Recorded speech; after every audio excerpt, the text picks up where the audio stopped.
I woke up at 2 a.m. to the sound of someone whispering. It sounded like my husband and daughter talking. Curious about what they were discussing, I pretended to be asleep and listened in. We'll put this in Mom's breakfast tomorrow. It's medicine to make her feel better. Really? Will it make Mom feel better? Of course. I was shocked to hear their conversation. What on earth was my husband thinking? And then the next morning, believe it or not, he was rushed to the hospital in an ambulance. Sensing his scheme, my daughter and I decided to take certain actions. Please enjoy the surprising twists and turns that unfold next. My name is Ashley, and I'm 35 years old. I work hard at my job every day. My family consists of my husband, Carl, and our 6-year-old daughter, Emma. Despite being busy, we enjoyed a happy life as a family of 3. Carl has loved cooking since he was a kid and had just opened his dream restaurant. Since it's a new venture, we didn't have many customers yet. I wished I could help out at the restaurant. But since its income wasn't stable yet, I had to continue working to support us financially. I'm sorry, I can't be of more help, especially when things are tough. He shook his head vigorously. Don't apologize. Thanks to you, we can manage even if the restaurant is running at a loss. I'm sorry for the burden. Just wait, I'll make the restaurant successful. I'm looking forward to it, honey. Just don't overwork yourself, please. I responded, always supporting his dream. Little did I know that something unexpected was about to happen. It had been over 2 years since Carl started the restaurant, but the business wasn't really taking off. Perhaps that's why he began spending more time there and hardly ever came home. He had hired a young waitress, but that wasn't enough. He seemed to be handling everything from prep work to cooking and cleanup mostly by himself. I was worried about his health as he was working day and night. I offered to help a few times, but he always gently refused, saying, Don't worry about me. Our daughter Emma also seemed sad, missing her dad. I didn't want him to overexert himself, but if he said he didn't need help, there was nothing I could do. I was also worried about Emma. It's common for parents to worry that their child might be falling behind others in development.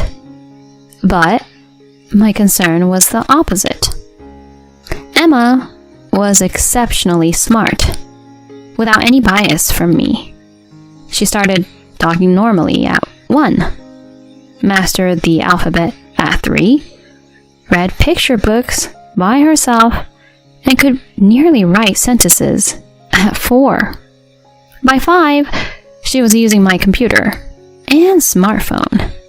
And at 6, she started reading foreign languages and looking up meanings on her own.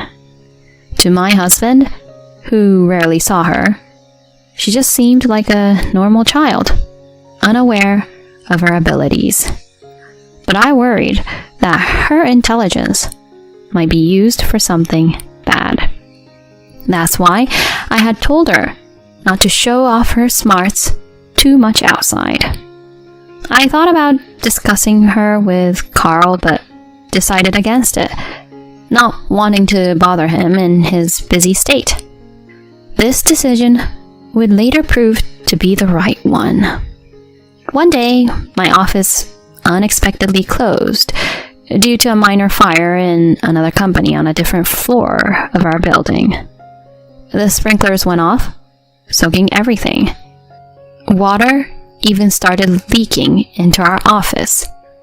We had to move important documents and cover computers, resulting in a big commotion. Apparently, the fire was caused by a forgotten cigarette by an employee upstairs. What a nuisance for us. Until the repairs were completed, our office was closed. This sudden day off left me feeling a bit lost. I considered picking up Emma from daycare, then had a thought. This was the perfect chance to help at Carl's restaurant.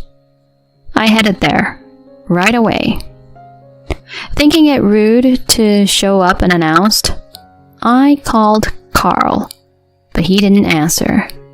He must have been too busy. When I got to the restaurant, I felt something was off.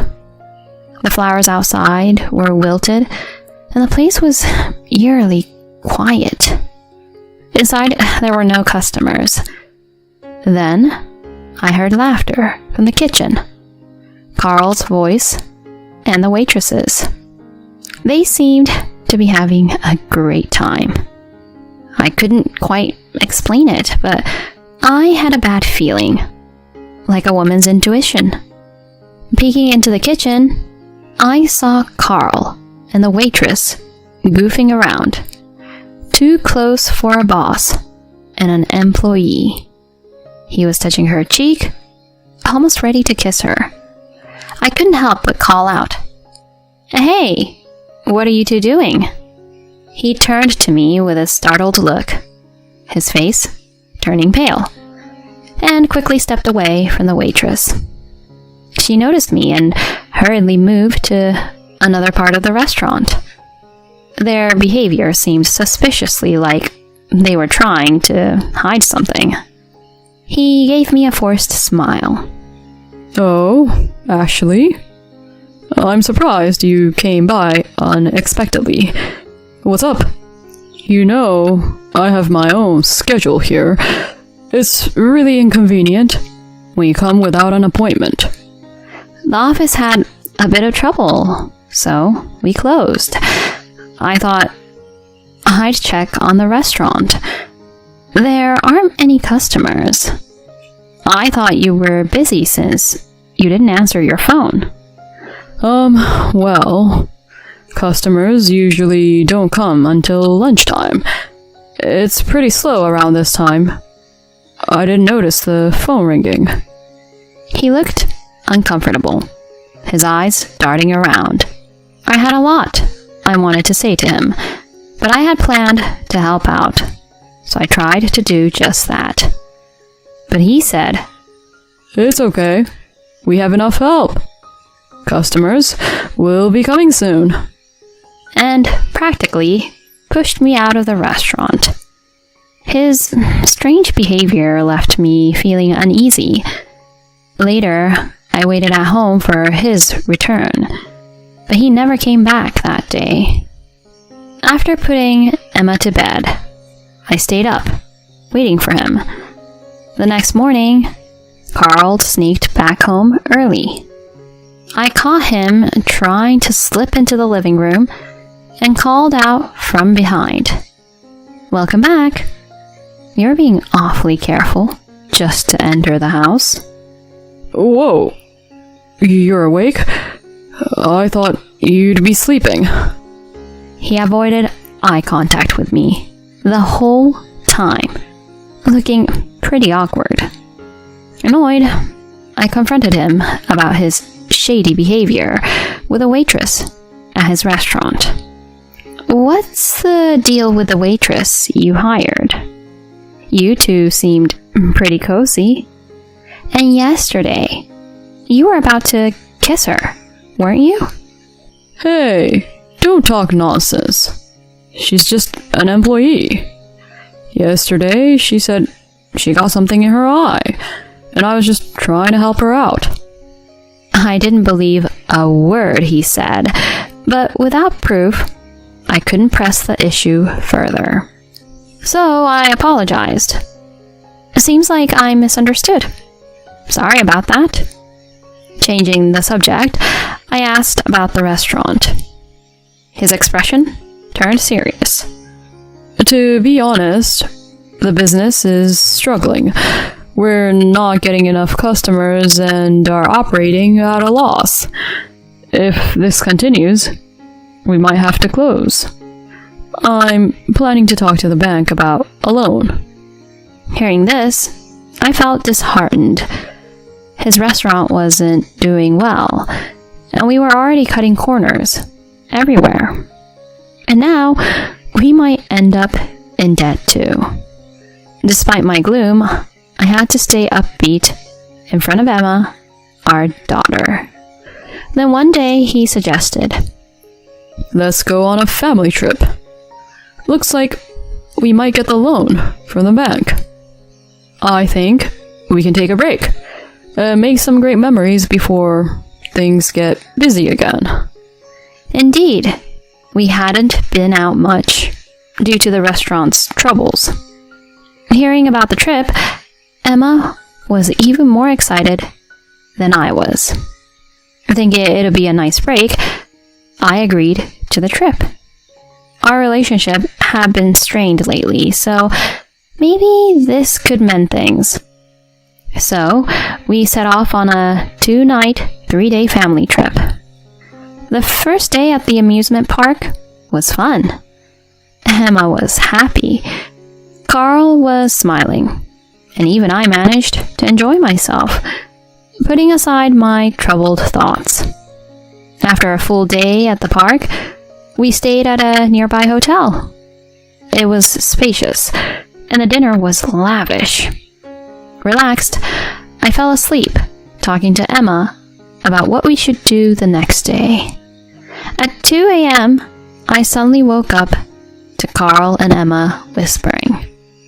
Curious about what they were discussing, I pretended to be asleep and listened in.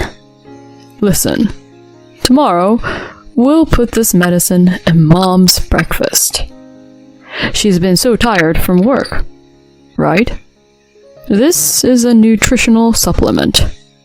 Mom will get better? Yay!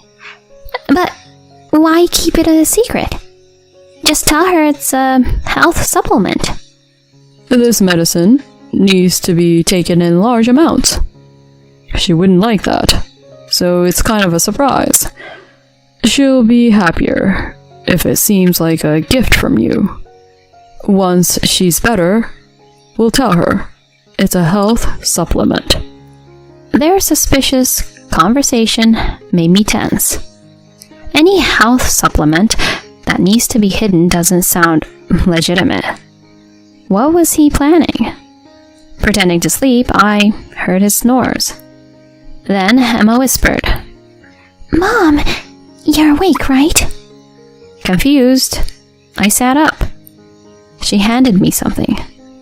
I want you to see this. Through her, I learned about his scheme. He had betrayed us. That jerk. The next morning, we began eating the fancy breakfast prepared in our room. Despite its delicious appearance, I couldn't taste much due to my nerves. Emma happily munched on her bread, exclaiming, This is so good! Carl smirked as he watched me eat. What's up? I asked. He just smiled, saying, Nothing. He probably thought his plan was working. Just you wait. About 15 minutes later, he suddenly started suffering.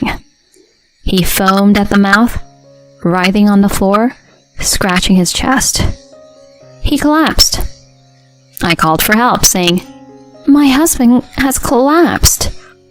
An ambulance rushed him to the hospital, where a stomach wash saved him.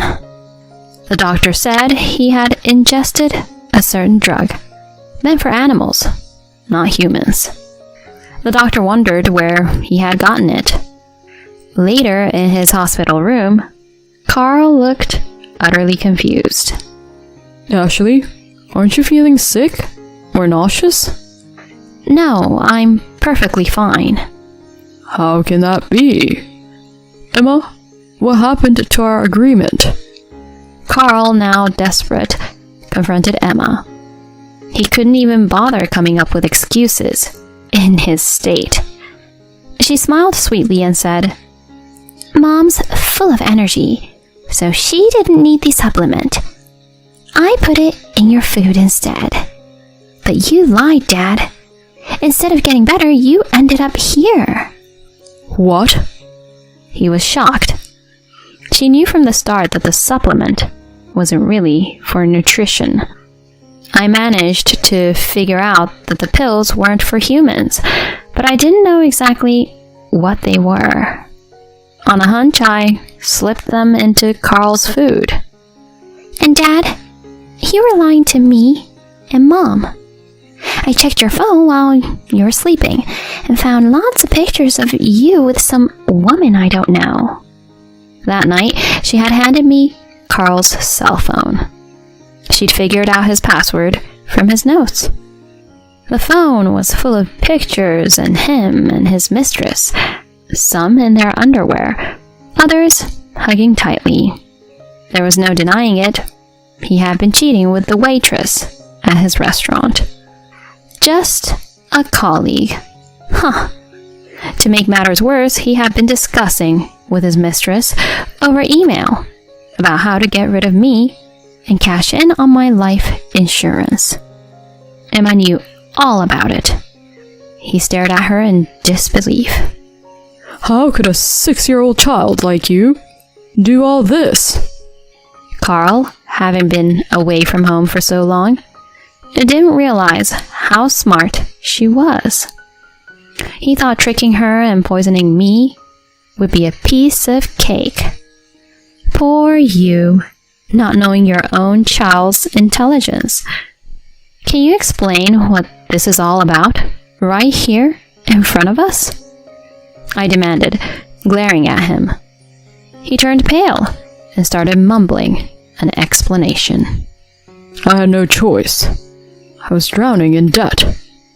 He'd been lying to me. His restaurant had been deserted, not just during lunchtime, but always. The debt kept piling up, and in desperation, he planned to poison me and pay off everything with a life insurance. What a bold plan. You'd think it was something out of a movie or a TV show. If I had died, wouldn't the police investigation have easily uncovered the truth? Or was he so blinded by money that he couldn't even think that far ahead? As I sighed, he suddenly trembled. In a fawning voice, he pleaded, I was wrong. When I'm discharged, I'll work hard and break things off with her. I got persuaded by her to do such a stupid thing, but I've realized you're the only one for me, Ashley. I was disgusted by his self-centered words. Persuaded by her? Did he really think we could start over after trying to harm me? My voice grew harsh. Don't be ridiculous. Of course we're getting divorced. I'm claiming alimony and child support. And I'm reporting this to the police. He went pale. He began to kneel on his hospital bed. Please, spare me that. If the police get involved, my restaurant is done for. After all the support you've given. Are you going to ruin it now? And Emma will grow up with a single parent. Is that what you want? That was the last straw for me. He made it sound like what he had done wasn't a big deal. And he had the nerve to use Emma to convince me. Shut up. Do you think you have the right to say that after betraying me, cheating with a waitress, and trying to poison me? You're an idiot. But that's because... The worst part is that you lied to Emma and tried to make her an accomplice in a crime. Deceiving your own daughter? You don't deserve to be her father. Stay away from me and her forever. With that, Emma and I left the hospital room, ignoring Carl's desperate calls from behind. Afterward, we divorced. Carl and his mistress were arrested and became ex-convicts. I claimed alimony and child support from him. Selling his restaurant wasn't enough to cover it, and he ended up in debt again. Released from police custody, he was disowned by his parents. His mistress managed to pay off her debts by borrowing from her family, but she was also disowned. Carl and his mistress soon split up. From what I hear, they both lead miserable lives now. Let them suffer and learn their lesson. As for me, I've returned to my parents' home with Emma, living peaceful days. Emma, being so intelligent, might face more challenges than other kids, but I'll be there for her, supporting and watching her grow.